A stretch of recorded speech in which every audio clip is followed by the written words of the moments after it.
Vamos a continuar, hermanos, el día de hoy con la serie que estamos predicando. Estamos predicando de las cartas pastorales. Estamos en la primera carta de Timoteo y nos estamos ubicando en el capítulo 3, en el versículo 3 que dice: no dado al vino, no pendenciero, no codicioso de ganancias deshonestas, sino amable, apacible. Y después dice que no debemos de ser avaros. La palabra de hoy, hermanos, que vamos a meditar es la palabra que está aquí: apacible. Apacible. Es una de las palabras, ¿verdad?, que nos caracterizan. Y bueno, voy a ir poniendo en la presentación, para quienes vienen por primera vez, voy a ir poniendo también los textos para que los vayan viendo, los que voy a ir meditando. Y también voy a ir poniendo algunas palabras que considero que son importantes para que ustedes las vean, las anoten también si así lo desean. El texto nos está diciendo que el creyente, el pastor y realmente un hijo de Dios debe de ser amaxos. Amaxos es la palabra. Esa es la palabra que se traduce como apacible. Y es una palabra que puede significar que no está indispuesto a pelear. Alguien que no quiere combatir. Aquí tengo la palabra como la tenemos en 1 Timoteo 3:3. Aquí tengo la palabra como está en griego, y al ratito vamos a ver unas palabras en hebreo también, las voy a poner aquí. Luego, ¿cómo la podemos pronunciar? Amaxos. Y después, ¿cuál sería otra definición que nosotros encontramos en un diccionario?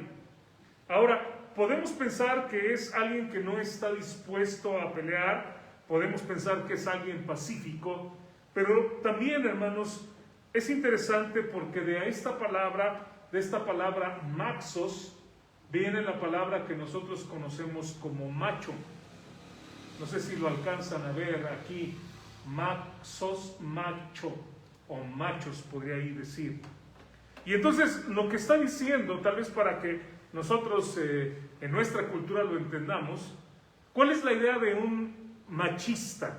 Tal vez cuando pensamos en macho, bueno, sencillamente pensamos en un sexo, ¿no?, en un género. Pero cuando pensamos en alguien que es machista, ¿en quién estamos pensando, hermanos? Una persona que le gusta golpear, ¿no? Un golpeador de mujeres, tal vez de la esposa, un maltratador, un bravucón. Puedo pensar, como decimos en términos coloquiales, un buscabullas. ¿Entienden lo que estoy diciendo? Alguien que le gusta pelear, alguien que provoca a los demás, alguien que siempre le gusta jalar el gatillo, estar tocando los botones, ¿no?, de la persona, y provocando y buscando discutir y pelear con las demás personas. El creyente, hermanos, el creyente no debe ser así. Nosotros, como hijos de Dios, no debemos de ser gente peleonera, gente que anda buscando a ver con quién, y nos enredamos en todo tipo de discusiones y en todo tipo de pleitos, y estamos buscando eso. El texto claramente nos dice que el creyente no debe de ser así. Es un mandamiento de la palabra de Dios. Es una enseñanza para nosotros. Probablemente, hermanos, algunos de nosotros antes de ser creyentes éramos peleoneros, nos gustaba discutir, pero cuando venimos a Cristo, el Señor tiene que transformar eso en nuestras vidas y tenemos que ser personas diferentes. Para entender un poquito esta palabra, hermanos, y poder tal vez tomar algunas aplicaciones de esto, quisiera que vayamos, hermanos, al primer libro de Reyes, capítulo 19. Y este pasaje sí les pido que lo busquen. Primero de Reyes, capítulo 19, porque lo voy a leer, y de hecho ahí voy a estar un ratito en este pasaje. Y quiero leer esta historia. Primero de Reyes 19, del 1 al 13. Primero de Reyes 19, del 1 al 13. Búsquenlo, por favor, porque vamos a meditar ahí algunas ideas en este pasaje. Primero voy a leer la historia y después vamos a ir haciendo algunas aplicaciones. Primero de Reyes 19, del 1 al 13. Acab dio a Jezabel la nueva de todo lo que Elías había hecho y de cómo había matado a espada a todos los profetas de Baal, que eran 450. Entonces envió Jezabel a Elías un mensajero diciendo: así me hagan los dioses y aún me añadan, si mañana a estas horas yo no he puesto tu persona como la de uno de ellos. Vean la amenaza. Vean la amenaza.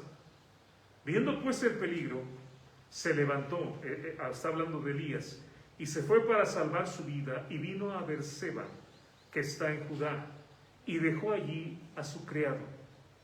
Y él se fue por el desierto un día de camino, y vino y se sentó debajo de un enebro, de un árbol, y deseando morirse dijo: basta ya, oh Jehová, quítame la vida, pues no soy mejor que mis padres. Y echándose debajo del enebro, se quedó dormido. Y aquí luego un ángel le tocó y le dijo: levántate, come. Entonces él miró, y aquí a su cabecera una torta cocida sobre las ascuas y una vasija de agua, y comió y bebió, y volvió a dormirse. Y volviendo el ángel de Jehová la segunda vez lo tocó, diciendo: levántate y come, porque largo camino te resta.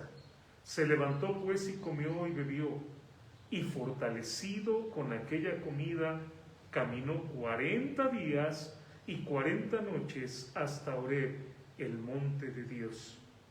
Y ahí se metió en una cueva, donde pasó la noche. Y vino a él palabra de Jehová, el cual le dijo: ¿qué haces aquí, Elías? Él respondió: he sentido un vivo celo por Jehová Dios de los ejércitos, porque los hijos de Israel han dejado tu pacto, han derribado tus altares y han matado a espada a tus profetas, y solo yo he quedado, y me buscan para quitarme la vida. Él le dijo: sal fuera y ponte en el monte delante de Jehová. Dios le dice esto a Elías: y he aquí que Jehová, que se pasaba, y un grande y poderoso viento que rompía los montes y quebraba las peñas delante de Jehová. Pero Jehová no estaba en el viento. Y tras el viento un terremoto, pero Jehová no estaba en el terremoto. Y tras el terremoto un fuego, pero Jehová no estaba en el fuego. Y tras el fuego un silbo apacible y delicado. Y cuando lo oyó Elías, cubrió su rostro con su manto y salió y se puso a la puerta de la cueva, y he aquí vino a él una voz diciendo: ¿qué haces aquí, Elías? Esta historia, hermanos, es muy interesante. Vean el versículo 11 al versículo 13, vamos a leerlo una vez más. Dice: él le dijo: sal fuera y ponte en el monte delante de Jehová. Y he aquí Jehová que pasaba, y un grande y poderoso viento que rompía los montes y quebraba las peñas delante de Jehová. Pero Jehová no estaba en el viento. Y tras el viento un terremoto, pero Jehová no estaba en el terremoto. Y tras el terremoto un fuego, pero Jehová no estaba en el fuego. Y tras el fuego un silbo apacible y delicado. Y cuando lo oyó Elías, cubrió su rostro con su manto y salió y se puso a la puerta de la cueva. Y he aquí vino a él una voz diciendo: ¿qué haces aquí, Elías? En el momento de esta historia, hermanos, Elías está en el monte Horeb, que también se le llama el monte Sinaí. Cuando usted vaya a la Biblia y usted encuentra que se habla de Horeb o se habla de Sinaí, son el mismo monte. Son dos nombres que se le dan al mismo lugar. El mismo lugar, hermanos, donde Moisés recibió la ley. ¿Recuerdan la historia? Cuando Dios le dice a Moisés que suba al monte, y en el monte le va a dar las tablas de la ley que Dios había escrito con su propio dedo, con su propia mano, y ese fue el mismo monte. De hecho, quiero pensar que es el mismo lugar y probablemente la misma cueva donde años atrás, donde mucho tiempo atrás había estado Moisés. Y esto me gusta pensarlo, hermanos, porque hay muchas cosas que en la Biblia, en el Antiguo Testamento pasan, o en el Nuevo Testamento, lo vemos en un momento y en otro, y hay una coincidencia, como el monte Moriah, ¿recuerdan ustedes? Donde Abraham sacrificó a su hijo, que finalmente Dios le dijo que no lo hiciera, pero estaba a punto de hacerlo, y en ese monte, esos montes Moriah, son parte del monte donde Jesucristo fue crucificado, que es el monte de la calavera. En mi mente, no lo sé, Luis, pero quiero pensar que tal vez es el mismo lugar donde Abraham sacrificó a su hijo, donde Dios Padre, Abba Padre, sacrificó a su hijo, y él sí lo hizo literalmente. De alguna manera pienso que probablemente es el mismo lugar donde Dios se manifestó con su gloria a Moisés, dándole la palabra, y ahora se manifiesta a Elías. Pero es interesante, hermanos. Vean lo que nos habla este pasaje. De hecho, el título de nuestras Biblias, si usted tiene una parecida a la mía, dice: Elías huye a Horeb. Y estamos hablando, hermanos, entonces de Elías Tisbita. Estamos hablando de aquel hombre que hizo bajar fuego del cielo. ¿Se acuerdan cuando él reta a los profetas de Baal y les dice: hagan ustedes un altar y yo voy a hacer otro, y vamos a poner un animal en cada altar, y sobre el cual caiga fuego? Ese es el Dios verdadero. Y aquellos profetas de Baal hacen el altar y están todo el tiempo ahí orando y rezando a sus dioses, pero no pasa absolutamente nada.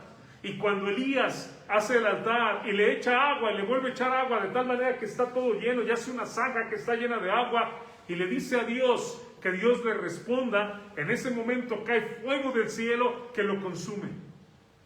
Estamos hablando del mismo hombre, un superhombre, yo podría pensarlo desde un punto de vista, ¿no? Un hombre que Dios utilizó grandemente. ¿Se acuerdan de Elías, de todo lo que hizo? ¿Se acuerdan cómo oró por la viuda para que tuviera alimento y lo tuvo, y Dios proveyó para que no escaseara? ¿Se acuerda cómo resucitó al hijo de la viuda?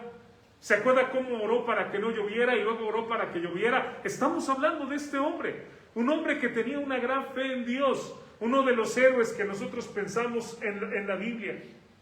Una de las grandes maravillas, hermanos, de Elías, creo yo, en mi forma de pensar, la mayor maravilla que yo veo en Elías, o sea, hay muchos milagros, y para mí es uno de los profetas favoritos en el sentido de todo lo que hizo él y cómo Dios lo utilizó, y la fe y el poder que tenía. Pero ¿saben la más grande maravilla que yo considero de Elías? Es esta palabra que Elías repetía. Cuando usted va a la Biblia, hermano, usted encuentra que nadie más repite esta frase, y Elías la repite muchas veces. Él dice: vive Jehová, en cuya presencia estoy. Ahora, ¿por qué me gusta tanto esto? Porque Elías estaba consciente de la presencia de Dios en su vida en todo momento. ¿Qué cosas no haríamos nosotros, hermanos, si pensáramos que Dios nos está mirando? ¿Qué pecados no cometeríamos si pensáramos Dios me está mirando? Cuando vamos manejando, cuando vamos haciendo lo que sea, ¿qué cosas no haríamos si nosotros dijéramos: aquí va a mi lado Dios? Y también, ¿qué fe tendríamos, qué confianza cuando enfrentamos dificultades si pensáramos: aquí está Dios a mi lado? Y esta es la fe que tenía Elías. Elías repetía una y otra vez: vive Jehová, en cuya presencia estoy.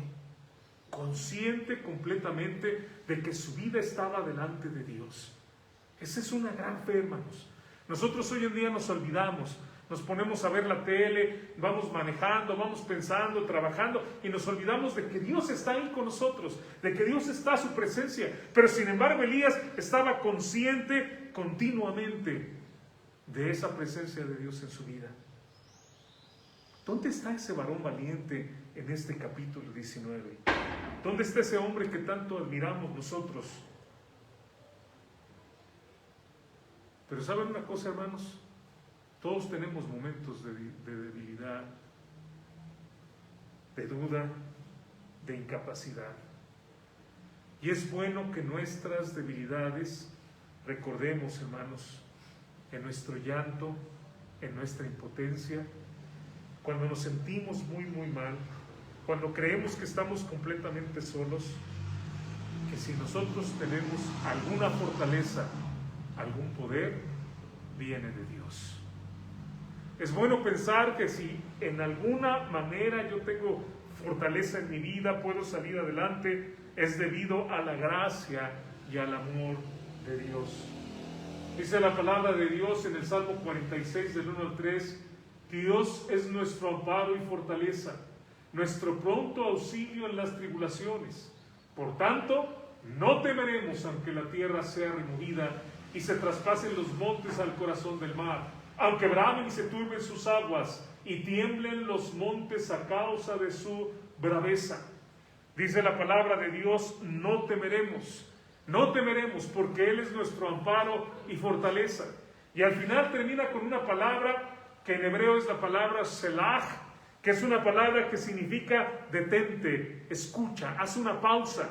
Y nos hace pensar en un interludio tal vez musical que puede entrar, pero también en un momento para reflexionar, que no somos nosotros nada, que nosotros no tenemos poder alguno. ¿Qué es el hombre para que tengas de él memoria? Dice el salmista.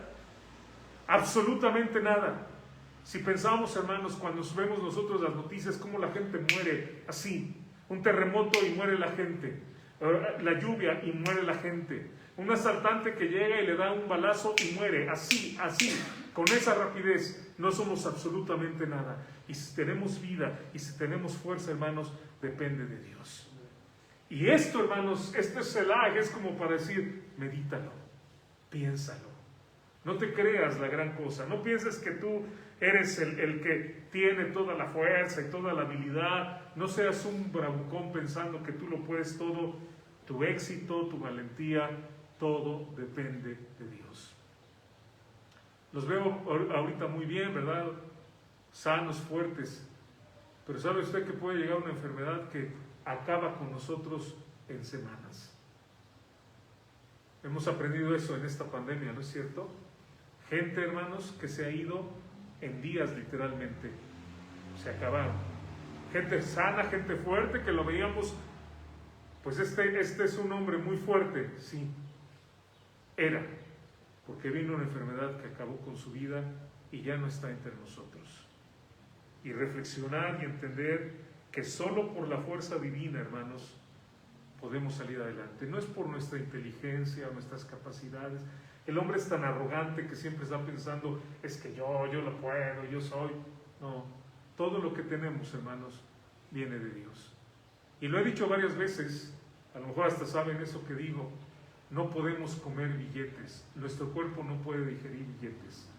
Aunque ganaras tú las cantidades industriales de dinero, tiene que haber un milagro de una semilla que cae en la tierra, produce fruto y entonces lo podemos comer. Y de ahí nos alimentamos todos, ¿no es cierto? Los animales que comemos, como también nosotros mismos que comemos vegetales, frutas, verduras. Y eso solamente por la gracia de Dios.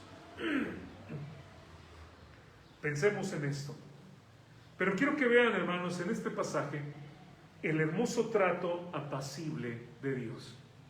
¿Por qué estamos hablando de esta historia? Precisamente por ese silbo apacible que menciona el versículo 13, el versículo 12 y 13.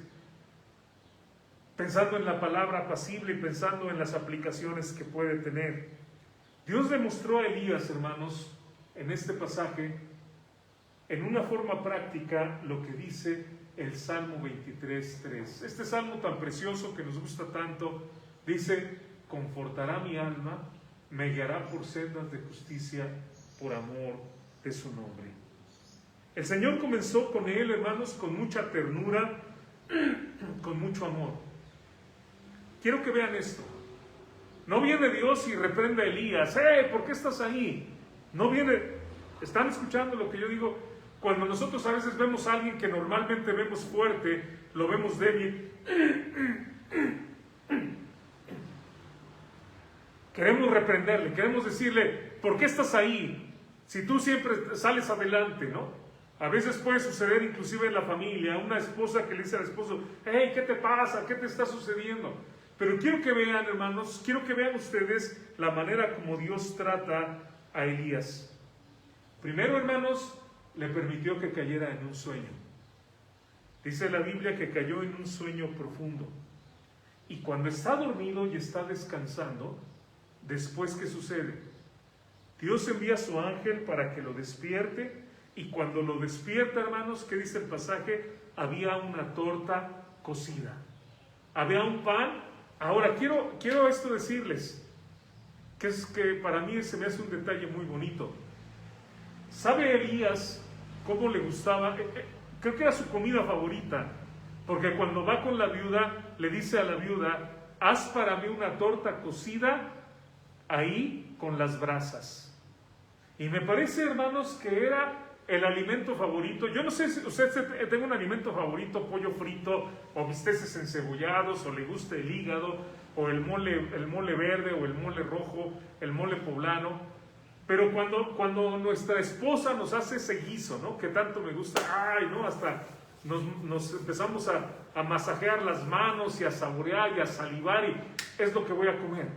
Y quiero que piensen, hermanos, que exactamente ese alimento que le gustaba a Elías es el alimento que Dios le prepara. Dios le permite descansar y Dios le permite, hermanos, alimentarse. Y después de que ha comido, que ha bebido, le permite otro sueñito. Descansar nuevamente, volverse a dormir. Quiero que recuerden, hermanos, que Elías venía de haber desafiado a 450 profetas de Baal. Elías los había desafiado.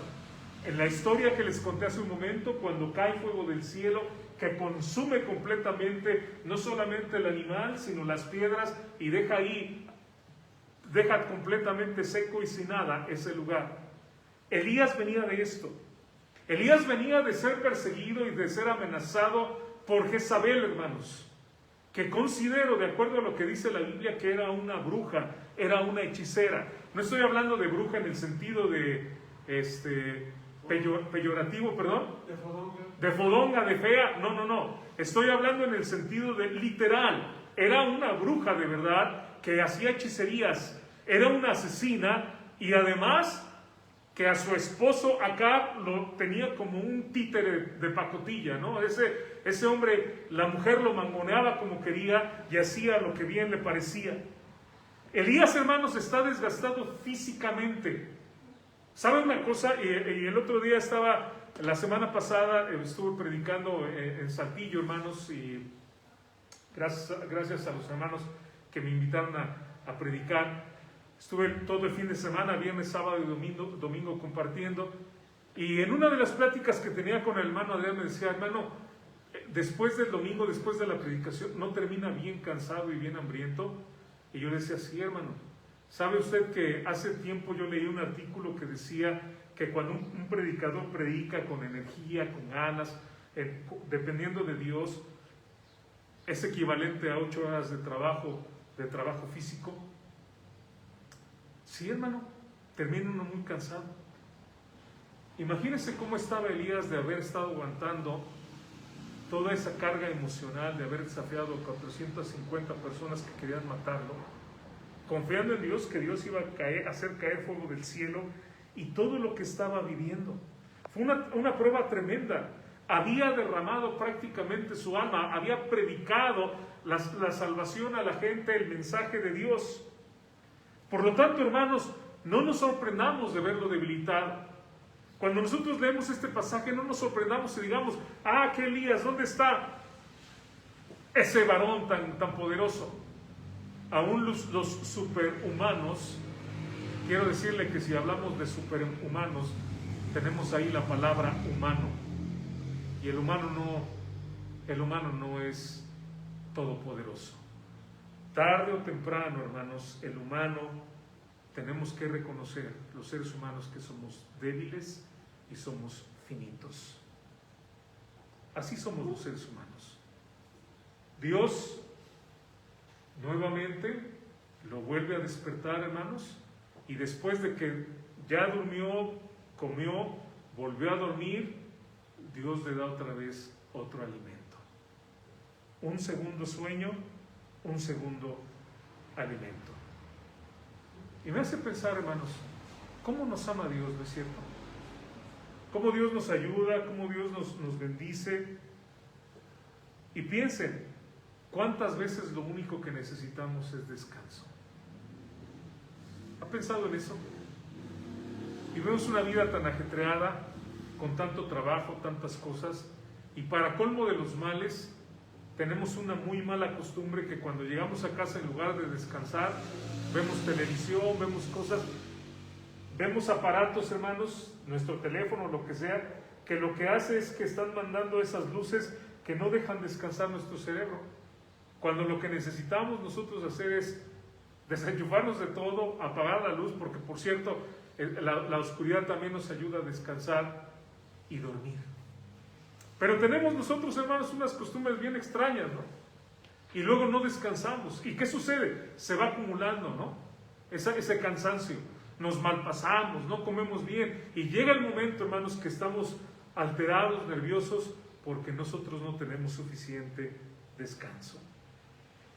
En mi ministerio como pastor he conocido 2 casos, hermanos, de pastores que literalmente el médico tuvo que irlos a ver y les dijo, si usted no descansa, usted se va a morir.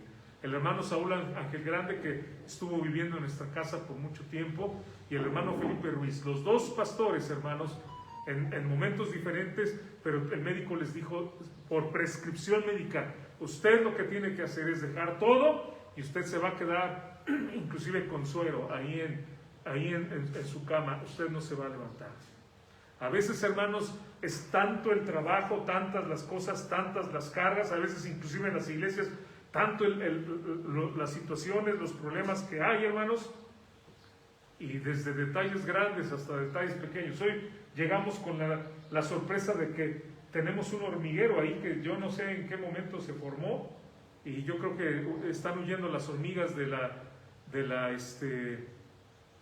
lluvia, y al rato van a ver ahí toda la tierra que sacaron. Vamos a tener que poner insecticida, echar alguna cosa, pero no se acaba, hermanos, el trabajo, las cosas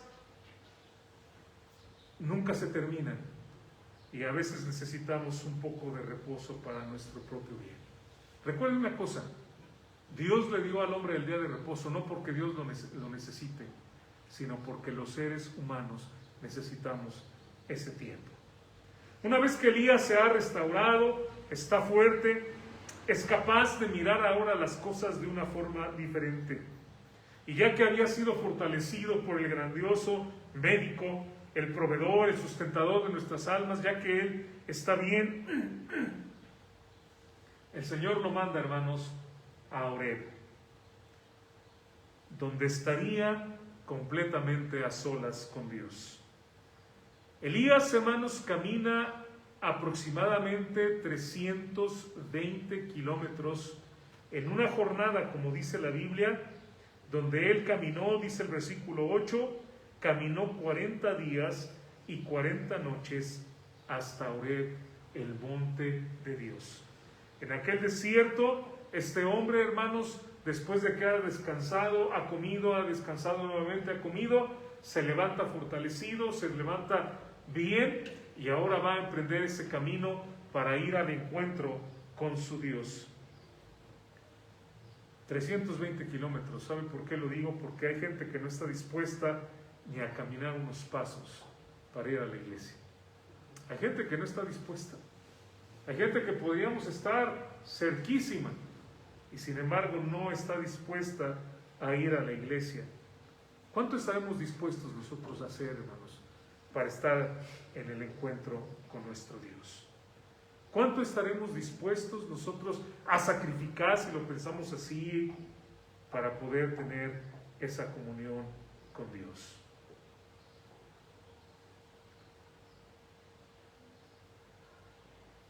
Y no sé,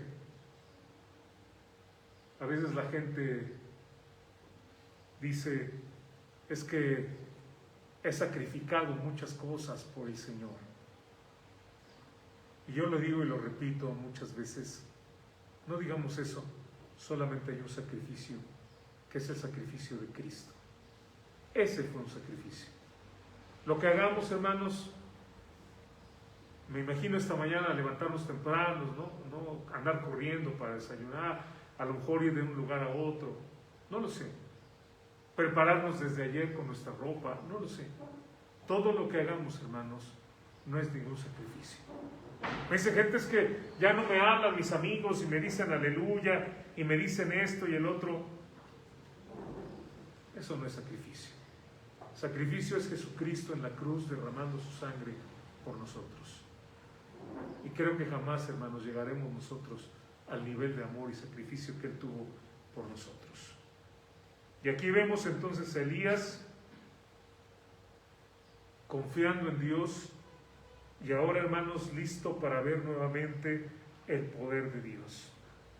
Y entonces, tan pronto como llega Elías, dice el versículo 11, él le dijo: sal fuera, porque en el monte delante de Jehová, ponte en el monte delante de Jehová, y he aquí Jehová que pasaba, y un grande y poderoso viento, dice el texto, un grande y poderoso viento que rompía los montes y quebraba las peñas delante de Jehová.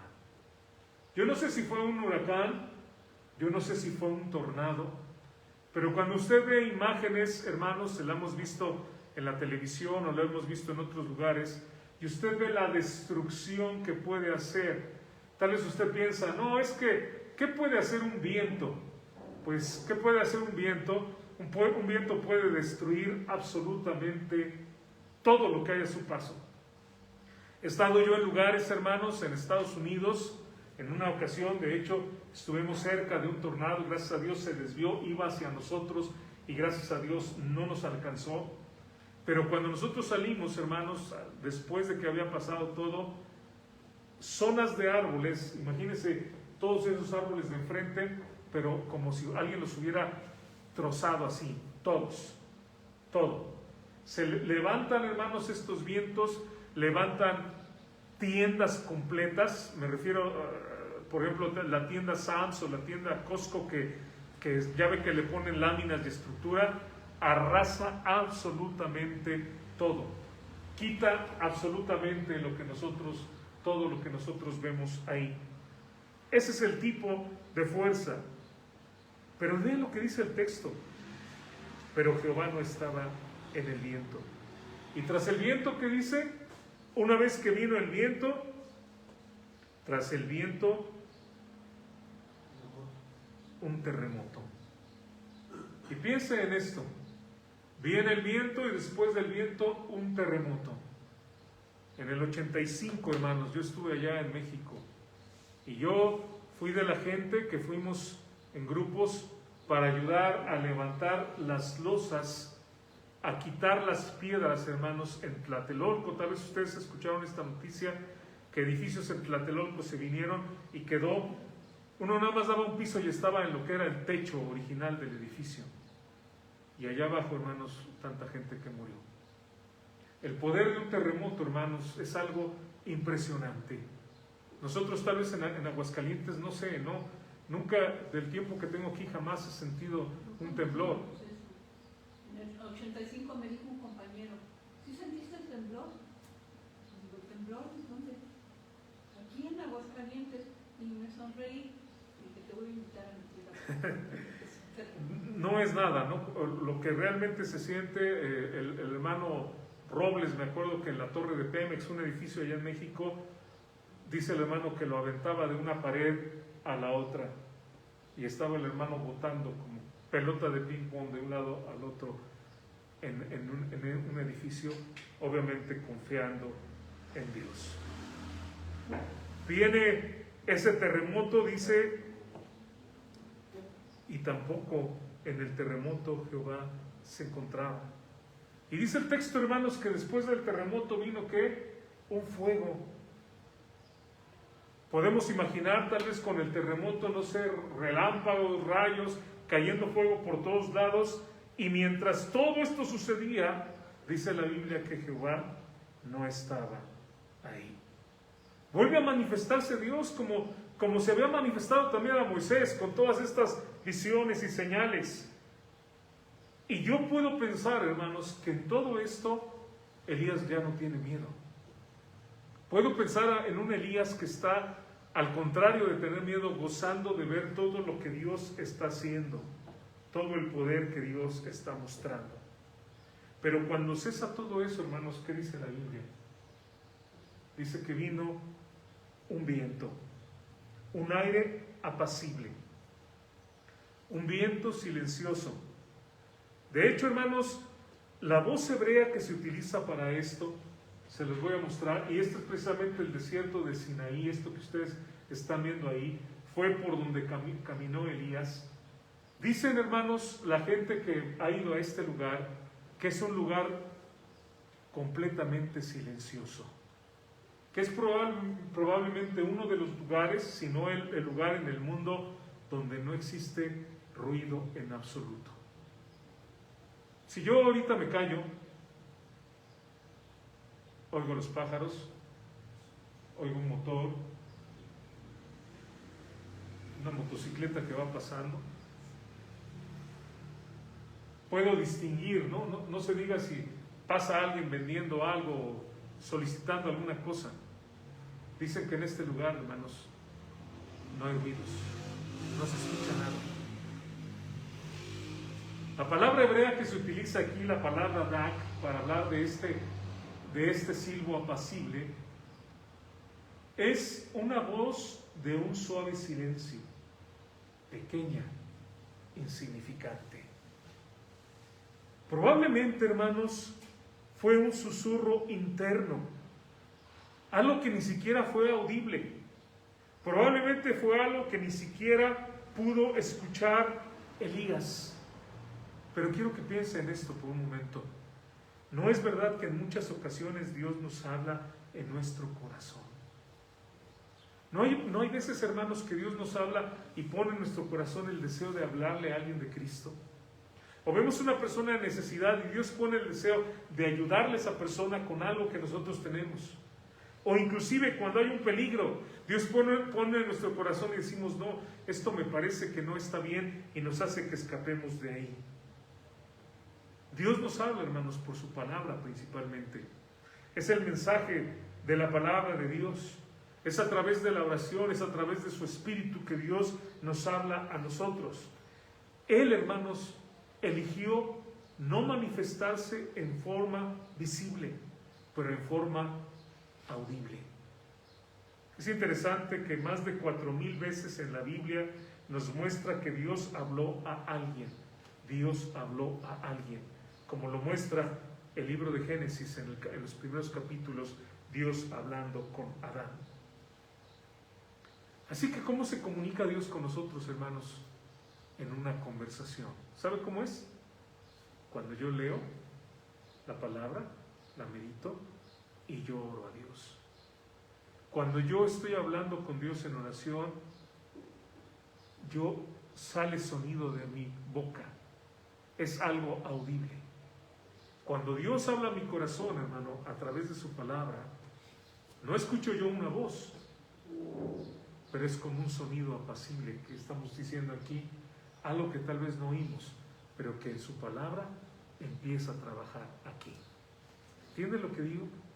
Es la palabra que empieza a movernos, a cambiarnos, a transformarnos, y que nos hace entonces pensar en las decisiones que debemos tomar nosotros. Dios nos habla por su palabra. Dice el libro de Hebreos, capítulo 1 y 2, Dios, habiendo hablado muchas veces y de muchas maneras en otro tiempo a los padres por los profetas, Dios habló de forma audible por medio de los profetas. En estos postreros días, el día de hoy, nos ha hablado por quién, el Hijo. Y el Hijo es nombrado en el capítulo 1 de Juan, el verbo, la palabra. Él es la palabra. El Hijo es la palabra de Dios, a quien constituyó heredero de todo y por quien asimismo hizo el universo. Él es la palabra. Ajá. Jesucristo. Pero también la palabra de Dios es que la Biblia. ¿Cómo nos habla Dios? No esperamos, hermanos, tener sueños o escuchar una voz que me diga, vete para allá o haz alguna otra cosa. La gente quiere eso. De hecho, les voy a decir algo más. La gente quiere ver cosas, ¿no? A la gente le encanta ver cosas. Es más, hasta toman un versículo de la Biblia y lo malinterpretan.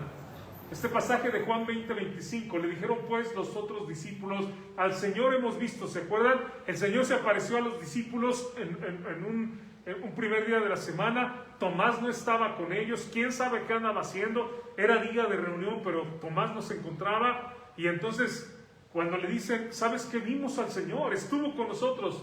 Tomás, ¿qué dijo? Si no viere en sus manos la señal de los clavos y metiere mi dedo en el lugar de los clavos y metiere mi mano en su costado, ¿qué dice él? No creeré. ¿Y qué dice la gente? Hasta no ver, no creer. ¿Y sabe qué hace la gente? Está queriendo ver cosas.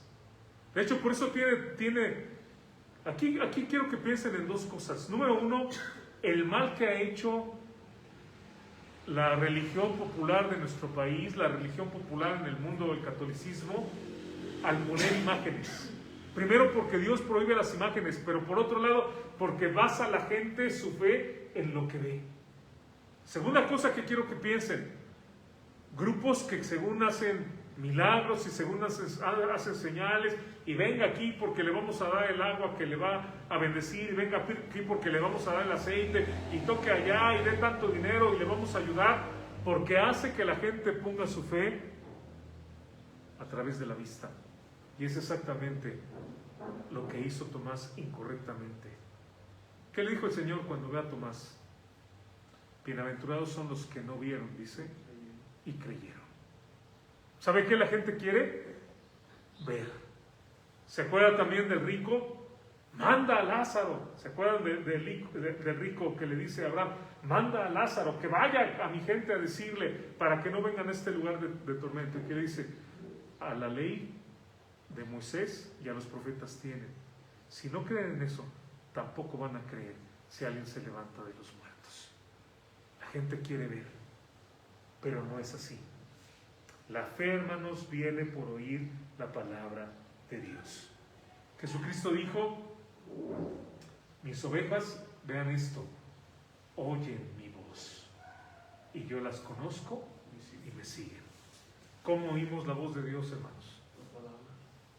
Aquí está.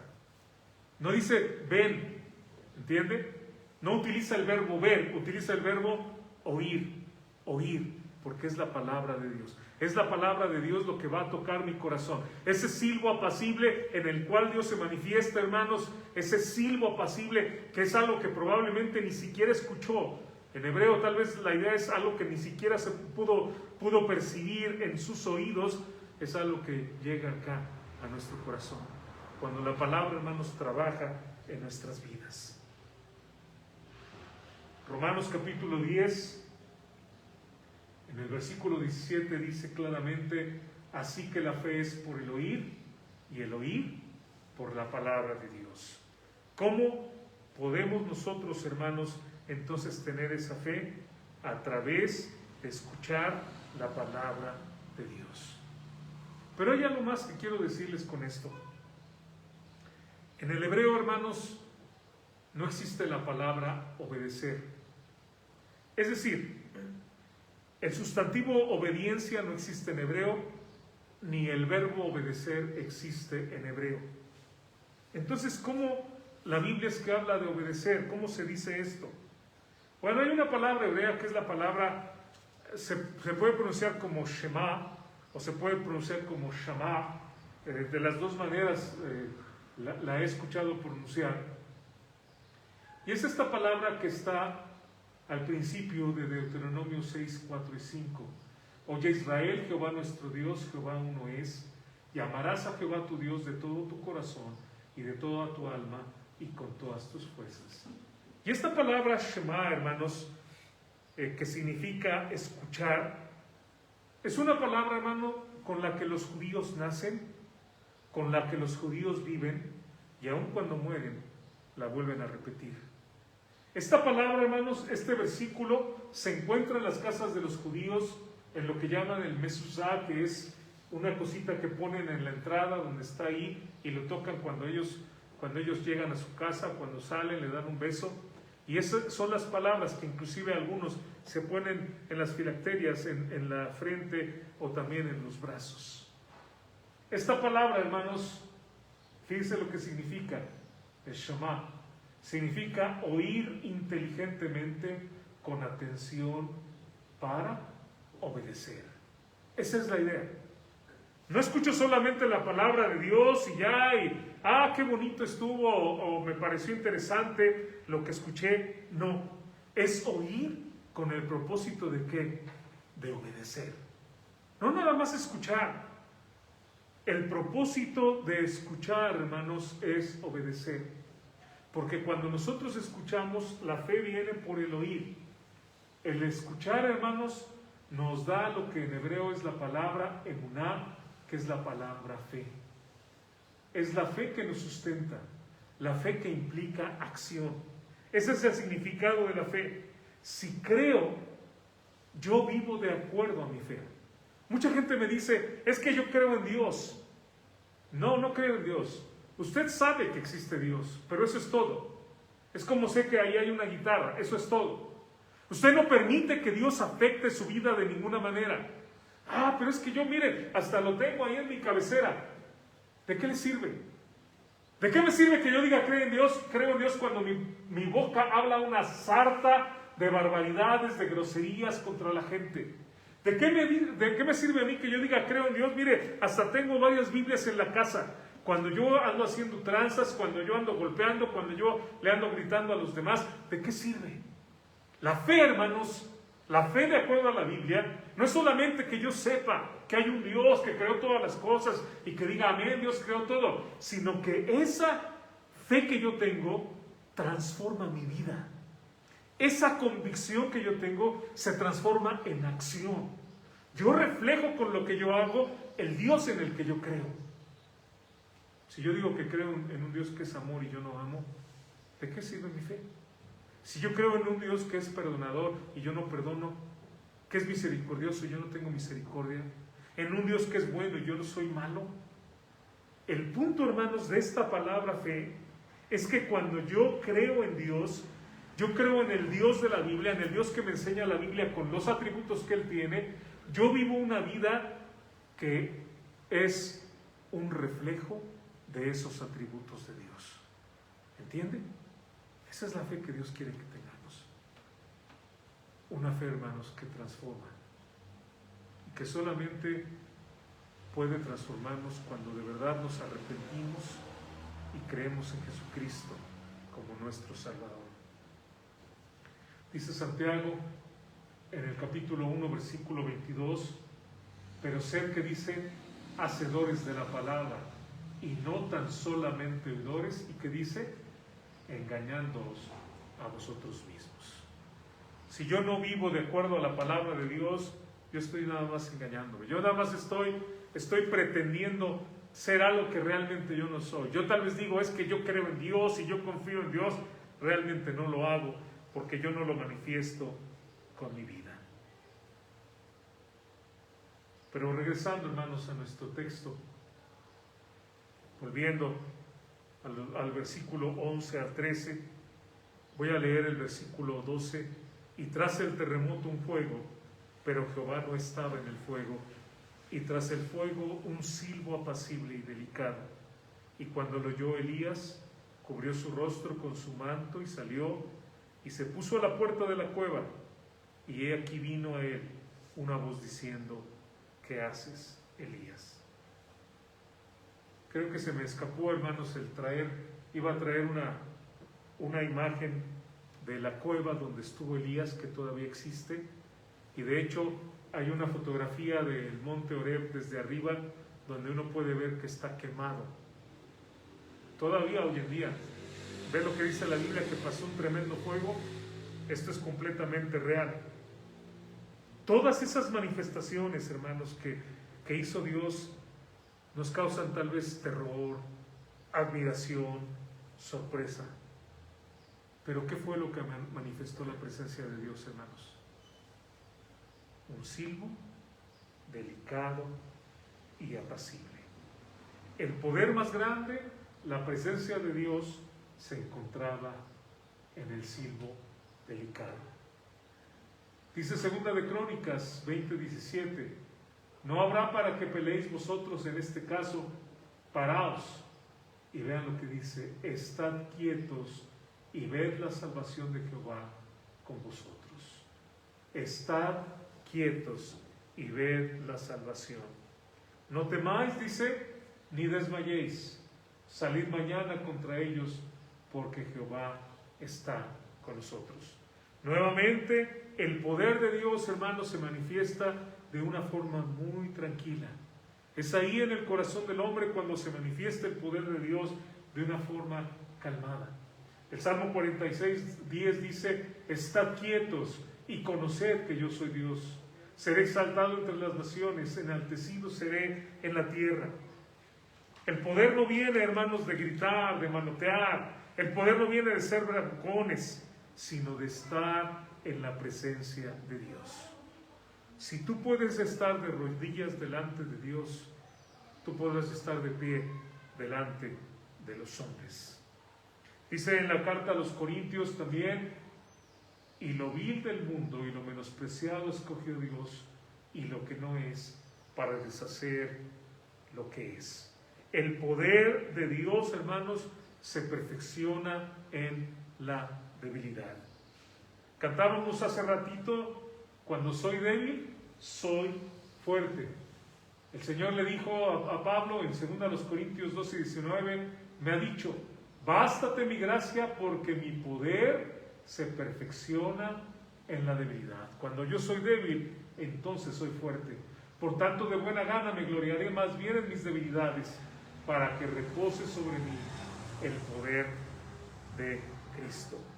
¿Cuántas veces en la Biblia, hermanos, vemos que Dios usa como ejemplo cosas que consideramos muy débiles? Una viuda anciana muy pobre, ¿se acuerdan que dijo Jesús? Fue la que dio más que todos los ricos que dieron tanto. Un niño que lo puso entre los discípulos, dijo, el que sea como este niño va a ser el más grande entre ustedes. De los bebés, de los niños de pecho, de los que maman, perfeccionaste la alabanza. ¿No es cierto que eso dice la palabra de Dios? Y luego vemos un leproso que nadie daba nada por él, cuando el Señor Jesucristo lo toca y le dice, quiero ser limpio.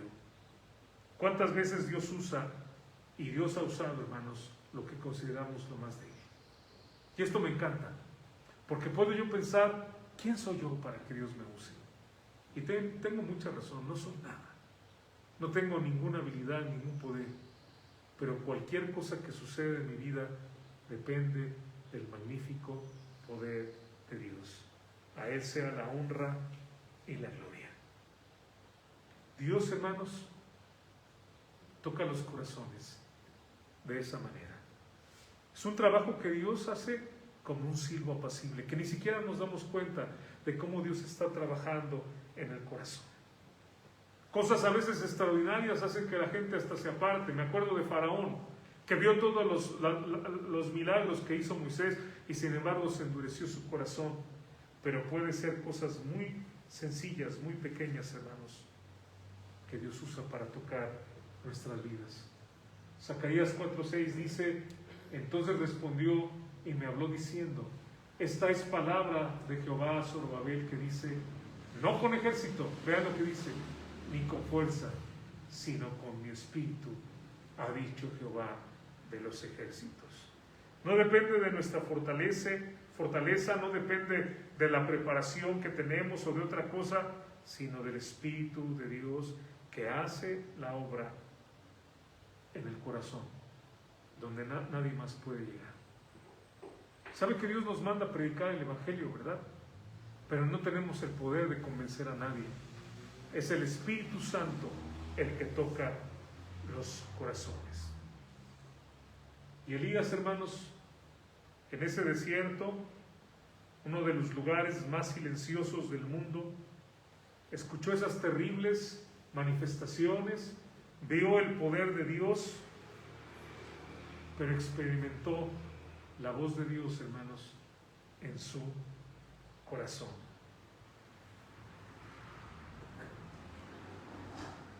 En este lugar, hermanos, en estas peñas, fue donde Elías pudo escuchar esa voz de Dios en su corazón. Elías confirmó, hermanos, que Dios puede quebrantar las montañas, congregar los vientos, hacer caer fuego sobre la tierra, pero para tocar el corazón del hombre lo hace con un silbo delicado y apacible.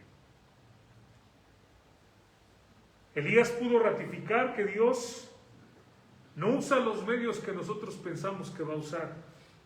Muy a menudo pensamos nosotros, ¿por qué no hace Dios esto? ¿O por qué no hace Dios aquello? ¿O por qué no Dios trabaja de esta manera? Pero Dios hace cosas sorprendentes, inesperadas. Dice la palabra de Dios en Isaías 55:8, porque mis pensamientos no son vuestros pensamientos, ni vuestros caminos mis caminos, dijo Jehová. Nosotros los mortales no podemos ajustar ni ordenar los pasos de Dios de ninguna manera. Él va a hacer, hermanos, lo que Dios considera que es mejor en nuestras vidas. Elías pudo corroborar también que podemos escuchar la voz de Dios, no audiblemente, hermanos, pero en silencio. Y que necesitamos, hermanos, de verdad, poner nuestro corazón en meditación, en oración, para poder escuchar la voz de Dios. Hoy en día, hermanos, en medio de tanto ruido, acaba de pasar un motor, en medio de tantas distracciones, necesitamos tomar un tiempo para ir a la presencia de Dios y para poder nosotros escuchar su voz en nuestro corazón a través de su palabra. Y que Dios, hermanos, realice grandes obras en nuestras vidas. Este pasaje, hermanos, que acabamos de ver nosotros, puedo decir que es la última encomienda que Dios le hace a Elías, donde termina su ministerio.